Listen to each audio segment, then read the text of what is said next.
નમસ્તે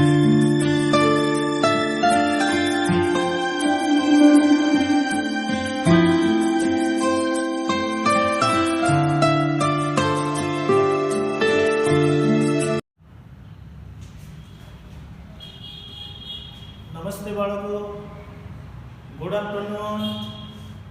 હવે બાળકો આપણે ધોરણ 6 ગણિત એમાં પ્રકરણ નંબર 12 ની શરૂઆત કરીએ બાળકો.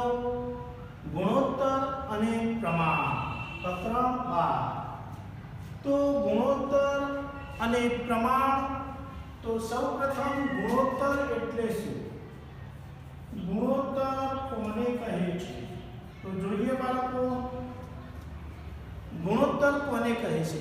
એક સંખ્યા બીજી સંખ્યા કરતા કેટલા ગણી કે કેટલામાં ભાગની છે? એક સંખ્યા બીજી સંખ્યા કરતા કેટલા ગણી કે કેટલામાં ભાગની છે તે દર્શાવતી સરખામણીને ગુણોત્તર કહે છે. ગુણોત્તર એટલે શું? તો એક સંખ્યા એ બીજી સંખ્યા કરતા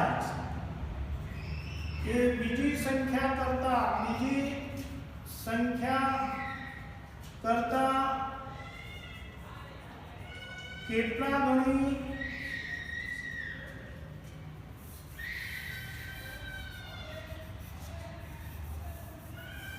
એક સંખ્યા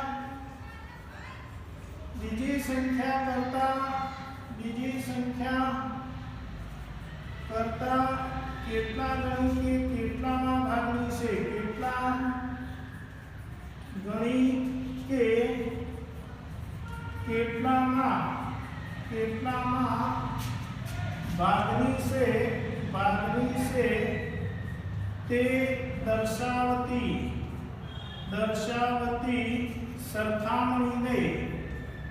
સરખામણીને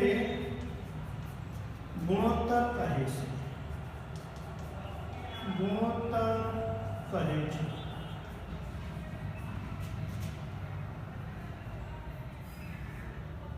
બરાબર. હવે એક સંખ્યા બીજી સંખ્યા કરતા કેટલા ગણી કે કેટલામાં ભાગની છે તે દર્શાવતી સરખામણીને ગુણોત્તર કહે છે. ગુણોત્તર એ ભાગાકાર સ્વરૂપે દર્શાવવામાં આવતી સરખામણી છે. ગુણોત્તર એ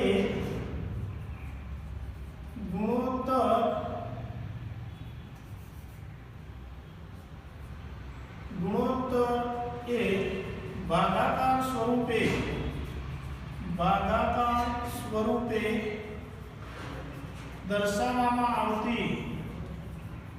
દર્શાવવામાં આવતી સરખામણી છે. શું છે બાળકો? સરખામણી.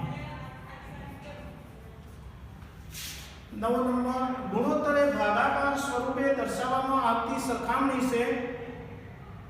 ગુણોત્તર માટે બંને માપના એકમ સરખા હોવા જોઈએ. એ પણ ખરું. ગુણોત્તર માટે બંને માપના એકમ સરખા હોવા જોઈએ. બંને માપના એકમ એટલે મીટર હોય તો મીટર, સેમી હોય તો સેમી, રૂપિયા હોય તો રૂપિયા, પૈસા હોય તો પૈસા. જો કદાચ રૂપિયા અને પૈસા હોય તો રૂપિયા અને પૈસામાં ફેરવો.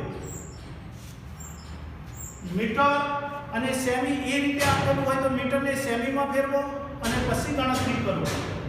બંને માપના એકમ સરખા હોવા જોઈએ. બંને માપમાંથી કોઈ પણ માપ શૂન્ય ન હોવું જોઈએ. એ પણ અગત્યનું છે. ગુણોત્તર માટે બંને માપમાંથી કોઈ પણ માપ શૂન્ય ન હોવું જોઈએ. બંને માપમાંથી ગુણોત્તર માટે કોઈ પણ માપ શૂન્ય ન હોવું જોઈએ. બંને માપમાંથી કોઈ પણ માપ શૂન્ય ન હોવું જોઈએ.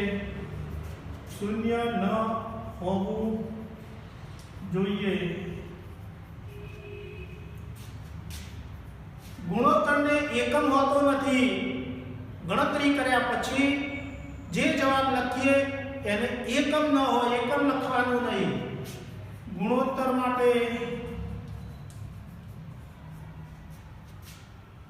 માટે એકમ હોતું નથી. એકમ ગુણોત્તરને એકમ હોતું નથી એમ લખીએ આપણે. ગુણોત્તરને એકમ હોતું નથી. અને આપણે ભાગાકાર સ્વરૂપે જવાબ લખીએ છીએ, એટલે કે અંશ અને છેદ. એટલે ગુણોત્તરને એકમ હોતું નથી અને ગુણોત્તર માટે અતિ સંક્ષિપ્ત સ્વરૂપ આપવું જરૂરી છે. ગુણોત્તર માટે અતિ સંક્ષિપ્ત સ્વરૂપ અંશ અને છેદનું એમ લખીએ આપણે. ગુણોત્તર માટે અંશ અને છેદનું અતિ સંક્ષિપ્ત સ્વરૂપ આપવું જરૂરી છે. અતિ સંક્ષિપ્ત સ્વરૂપ આપવું જરૂરી છે. આટલા નિયમો બાળકો ધ્યાનમાં રાખવાના. જવાબ અંશ અને છેદમાં લખવાનો, જેમ તરીકે પણ લખી શકાય. એટલે આ ગુણોત્તર વિશેની સમજૂતી. હવે આપણે સ્વાધ્યાય 12.1 જોઈએ ત્યારે તમને તરત જ ખબર પડશે કે બાળકો દાખલા એકદમ સરળ છે, તમે પણ સ્વપ્રયત્ને ગણી શકશો એ પ્રમાણેના દાખલા છે. છેદ ઉડાડતા આવડવું જોઈએ બાળકો.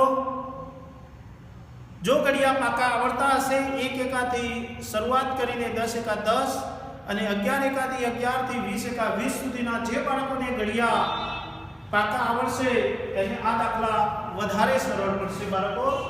હવે આપણે જોઈએ સ્વાધ્યાય 12.1 એનો એક્ઝામ્પલ નંબર 1. એક વર્ગમાં 20 છોકરીઓ. કેટલી છોકરીઓ છે? 20 છોકરીઓ અને 15 છોકરાઓ છે.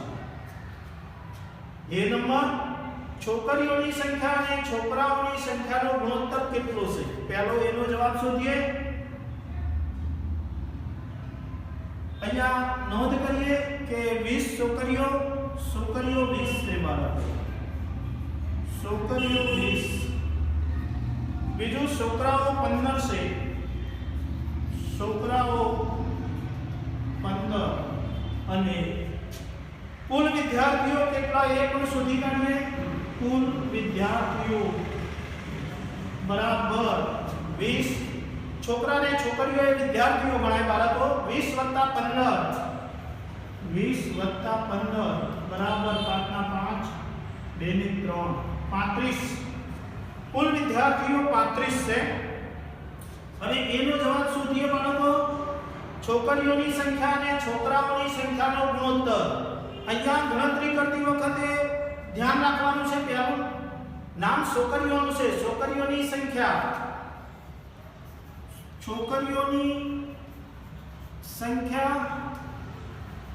અને છોકરાઓની સંખ્યાનો ગુણોત્તર. છોકરાઓની સંખ્યાનો ગુણોત્તર બરાબર જોઈએ આપણે. નીચે બરાબર કરીએ. બરાબર છોકરીઓની સંખ્યા લખ્યું છે પહેલા, તો છોકરીઓ 20 છે એ અંશમાં લખવાનું. પછી નામ છે છોકરાઓની સંખ્યા. છોકરાઓની સંખ્યા 15 છે. છેદ ઉડાડીએ બાળકો. છેદ ઉડાડવા જરૂરી છે. 5 × 15 5 × 20 4/3 મળે બરાબર 4/3 અથવા 4/3. કેટલો જવાબ? 4/3. ચલો બી નંબર. છોકરીઓ અને વર્ગના કુલ વિદ્યાર્થીઓનો ગુણોત્તર કેટલો હશે? તો અહીંયા લખીએ છોકરીઓ અને વર્ગના કુલ વિદ્યાર્થીઓનો ગુણોત્તર. કુલ વિદ્યાર્થીઓનો ગુણોત્તર બરાબર છોકરીઓ. તો છોકરીઓ કેટલી છે? 20 છે. આપણી આંગળી અહીંયા છે 20 છોકરીઓ અને વર્ગના કુલ વિદ્યાર્થીઓ તો કુલ વિદ્યાર્થીઓ 35 છે 35 બરાબર છેદ ઉડાડીએ 20 ભાગ્યા 35 5 સત્યુ 35 5 ચોકુ 20 5 સત્યુ 35 5 ચોકુ 20 4.7 એટલે 4/7 આ જવાબ મળ્યો બાળકો બંને જવાબ શોધી દીધા હવે આપણે એક્ઝામ્પલ નંબર 2 ગણીએ વર્ગના 30 વિદ્યાર્થીઓમાંથી 6 ને ફૂટબોલ 12 ને ક્રિકેટ અને બાકીનાને ટેનિસ ગમે છે તો નીચેના ગુણોત્તર શોધો a અને b આમાં પણ બે દાખલા છે સૌપ્રથમ આપણે નોંધ કરી દઈએ કે 6 ને ફૂટબોલ ગમતા વિદ્યાર્થીઓ 6 બરાબર ફૂટબોલ ગમતા વિદ્યાર્થીઓ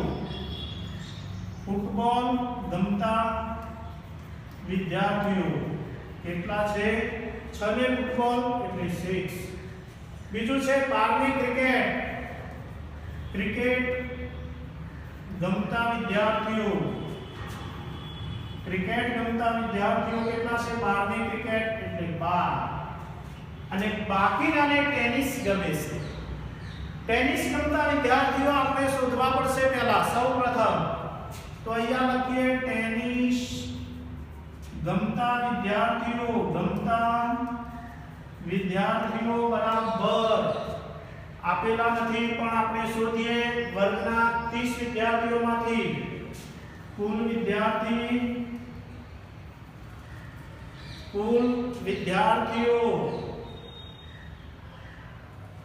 માઈનસ કૌંસમાં ફૂટબોલ વત્તા ક્રિકેટ ગમતા વિદ્યાર્થીઓ બાદ કરીએ ફૂટબોલ વત્તા ક્રિકેટ ગમતા વિદ્યાર્થીઓ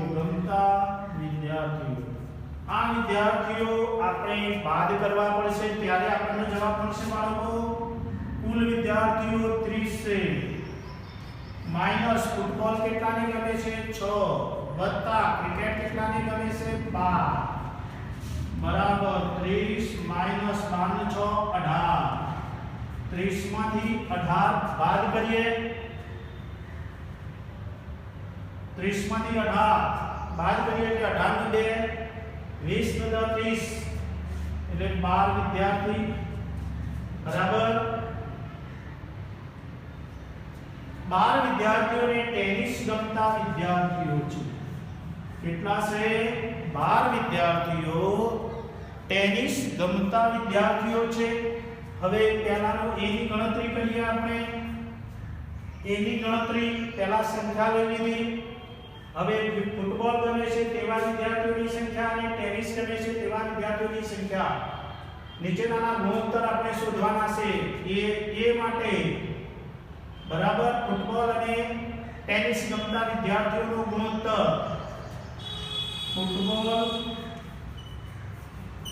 અને ટેનિસ અહીંયા લખેલું છે ફૂટબોલ ગમે છે તેવા વિદ્યાર્થીઓની સંખ્યા અને ટેનિસ ગમે છે તેવા વિદ્યાર્થીઓની સંખ્યાનો ફૂટબોલ અને ટેનિસ ગમતા વિદ્યાર્થીઓનો ગુણોત્તર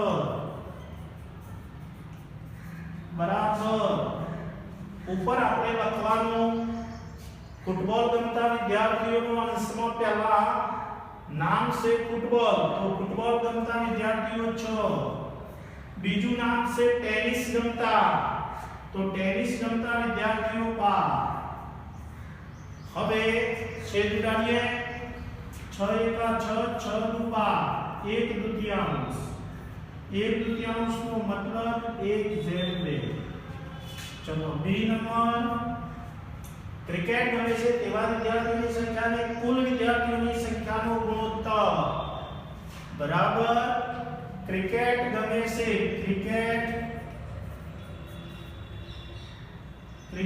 ગમે છે તેવા અને કુલ વિદ્યાર્થીઓની સંખ્યાનો ગુણોત્તર ક્રિકેટ ગમે છે તેવા વિદ્યાર્થીઓ અને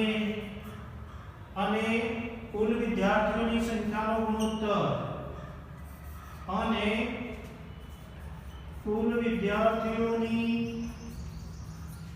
સંખ્યાનો ગુણોત્તર. હવે જોઈએ આપણે બરાબર ક્રિકેટ ગમે છે તેવા કેટલા? તો ક્રિકેટ રમતા વિદ્યાર્થીઓ 12 આપેલા છે. તો 12 ભાગ્યા કુલ વિદ્યાર્થીઓની સંખ્યાનો ગુણોત્તર. કુલ વિદ્યાર્થી કેટલા છે? વર્ગના 30 વિદ્યાર્થીઓમાંથી કુલ વિદ્યાર્થીઓ 30 છે. ત્રણે ત્રણનું ટોટલ ફૂટબોલ, ક્રિકેટ અને ટેનિસ 12 નું 24 36 એટલે 30 અથવા ઉપર રકમમાં પણ બાળકો આપેલું છે. વર્ગના 30 વિદ્યાર્થીઓમાંથી તો 30 અહીંયા માંગ્યું છે ક્રિકેટ ગમે છે તેવા વિદ્યાર્થીઓ.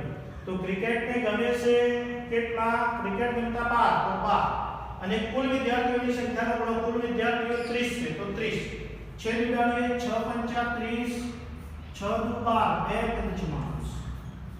2 પંચમાંશનો મતલબ 2/5. કેટલો મળે? 2/5. હવે આપણે આ બીનો પણ જવાબ મળી ગયો.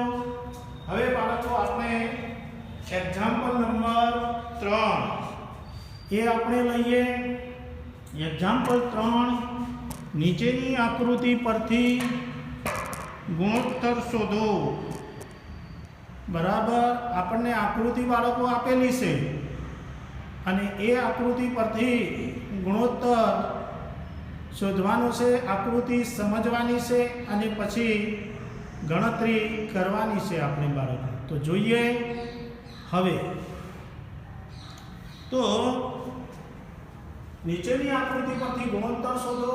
A B C 3 નંબર 3 દાખલા ગણવાના છે બાળકો. અહીં લંબચોરસમાં આપણને એ નંબર લંબચોરસની અંદર આવેલા ત્રિકોણની સંખ્યા અને વર્તુળની સંખ્યાનો ગુણોત્તર.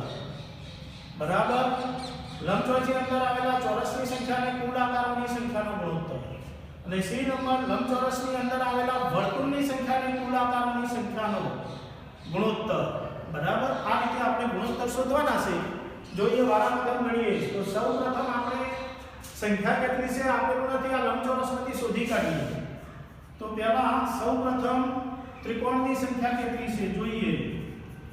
ત્રિકોણની સંખ્યા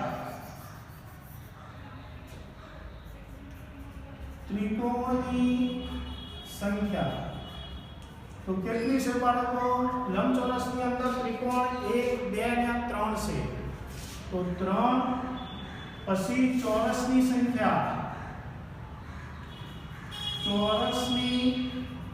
સંખ્યા કેટલી છે જોઈએ આપણે. ચોરસ અહીંયા આ એક ચોરસ અને આ બે ચોરસ, બે જ છે તો 2. અને ત્રીજો નંબર વર્તુળની સંખ્યા કેટલી છે? વર્તુળની સંખ્યા જોઈ લઈએ. 1 ના 2 વર્તુળો 2 છે તો વર્તુળની સંખ્યા 2. હવે કુલ આકાર કેટલા? કુલ આકારની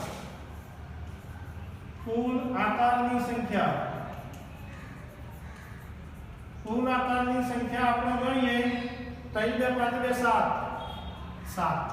હવે અહીંયા જોઈએ 1 2 3 4 5 6 7 તો 7 થઈ ગયા. હવે a ની ગણતરી કરીએ. એ નંબર લંબચોરસની અંદર આવેલા ત્રિકોણની સંખ્યા અને વર્તુળની સંખ્યાનો ગુણોત્તર શોધવાનો. તો અહીંયા લખીએ ત્રિકોણની સંખ્યા અને વર્તુળની સંખ્યાનો ગુણોત્તર અને વર્તુળની સંખ્યાનો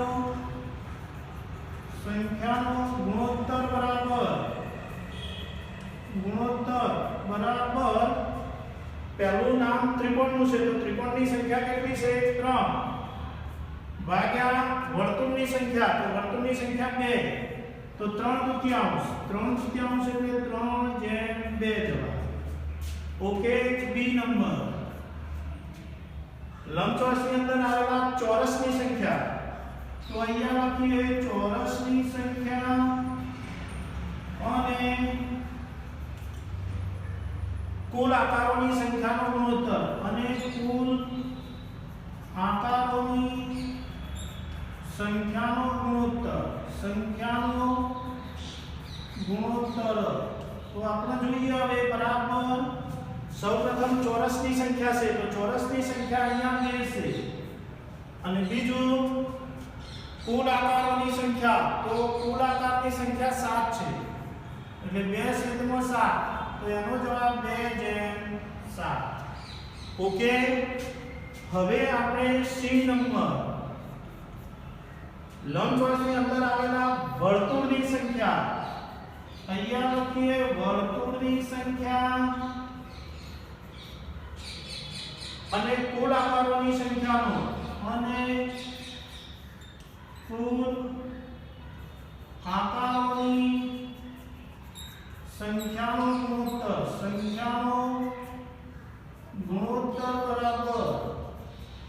ગુણોત્તર બરાબર પહેલા વર્તુળની સંખ્યા છે તો વર્તુળની સંખ્યા 2 અને કુલ આકારોની સંખ્યા તો કુલ આકારની સંખ્યા 7 2/7 તો જવાબ 2/7